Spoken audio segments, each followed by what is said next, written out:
Hi everybody. This is January 10th, 2025, and I've been posting these videos as a form of therapy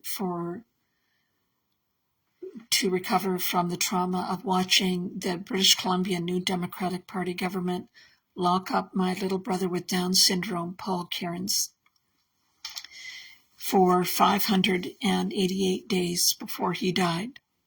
I was his last surviving family member in Greater Vancouver, and they locked him up when I complained to the police, when they found out that I complained to the police that the government and the group home, L'Arche, L''ARCHE, had created a fraudulent and forged power of attorney, in my opinion. Well, I know it was forged because I taught Paul to print the only word he could print, which was his first name. It took me about a year to do that. So I struggled. I did everything I could think of legally to restore his freedom and then to save him after he had some kind of brain incident on April 13th. He was dead by April 23rd of 2024. I went to the Supreme Court of Canada twice. I fought the decision to lock him up and to isolate and confine him, and then I fought the appointment of my evil nun sister 4,000 kilometers away in Ontario as his guardian. It's the first time in British Columbia history that a non-resident of BC was appointed the guardian of an incapable adult in BC, and we now know there's very good reasons for that. When Paul had a stroke on April 13th, she didn't arrive back in BC until April 15th. I think she was just waiting for him to die, and he didn't. But there's been huge developments in the news, and probably the most striking and startling for most people is that Donald Trump has mused and is becoming more serious, appears to becoming more serious about making Canada, or trying to make Canada, the 51st state with Justin Trudeau as a governor. And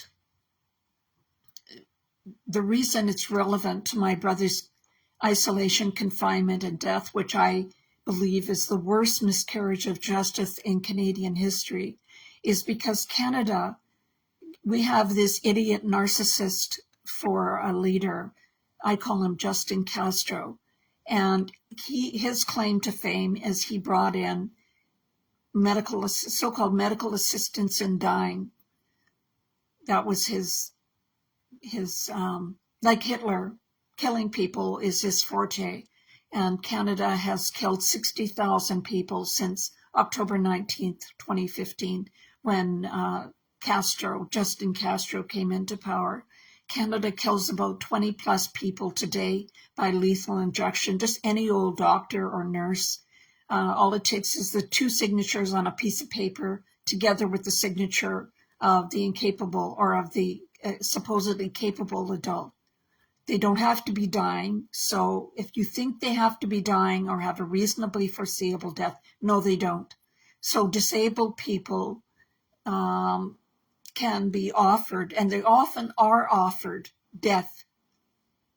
It's not medical, because the word medical, the history of the background of the word medical, it comes from the Greek to heal, and you don't heal anybody by killing them. It's terrifying. I'm legally a disabled person. It's terrifying for me and other disabled persons in Canada. There's a very good reason why in the history of humanity for 50,000 years, human beings don't kill their sick and vulnerable neighbors or loved ones or members of the community. And this is it was like some newfangled invention that Justin Castro brought into Canada. And it isn't. Because Hitler knew very well that you can kill with impunity sick, dying, and disabled people. The first thing Hitler did before World War II even started was he cleared out all the hospitals and sanatoriums in Germany. he called those people useless mouths.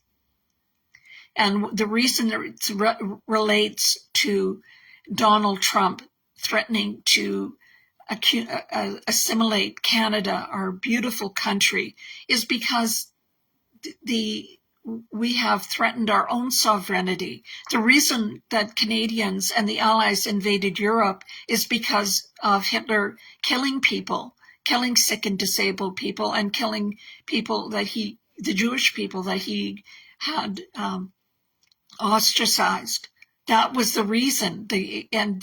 When my uncle, Kevin Kieran's, marched across Europe and went right through Germany and fought for what he was fighting for was to end the practice of the state killing its most vulnerable citizens.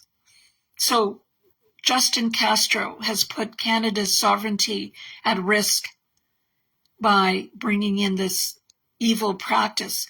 So when it comes down to it, the question will be in the hearts and minds of the American soldier asked to cross the border from the United States into Canada and to invade Canada. And he'll be told, well, Canada kills its most innocent, vulnerable, and disabled citizens with impunity. And anybody with a moral compass would say, well, that's got to end. So, and I warned about this. I've been warning about it since 2019. I've had my YouTube channel vaporized. I've had my LinkedIn account taken down. I've been attacked in every possible way, but I've been warning you that Canada was putting its sovereignty, its precious, hard-fought, paid for with blood sovereignty at risk by killing this medical assistance in dying bullshit. It's got to end. And I've written Pierre Poilievre myself, and I said, are you going to end medical assistance in dying or euthanasia when you get into power as Prime Minister? He said no, he wasn't going to roll it back. He wasn't going to change a thing. Once governments get a certain power over citizens, like taxation or this euthanasia, they'll never give it up voluntarily. And I watched my brother be killed. I believe everyone that I've described his death to said that he had medical assistance in dying done on him, except for he was never capable of consenting to it. He was struggling to recover from a stroke. He sat up in bed. He grabbed my hand and squeezed it when I said my name.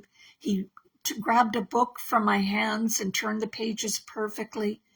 But when my sister, the evil nun, found out that I knew she was being investigated for the fraudulent and forged power of attorney, he had to die, and his ventilator was removed. After I went to court and I told the judge that she was being investigated for the fraudulent and forged power of attorney, when I went back to his room, his ventilator had been removed, and he appeared to me to be sedated to death. His eyes were wide open and unfocused, and his hand didn't respond when I squeezed it.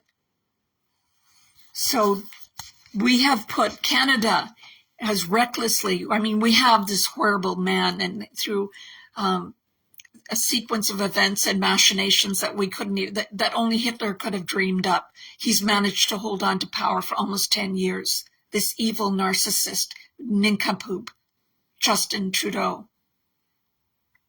And I wouldn't put it past him to accept Trump's offer from Mar-a-Lago and to try and make Canada the 51st state and for him to be its governor. He'll cling to power on any basis whatsoever. Anyways, that's all I have to say for today. Take care, everybody. I love you all.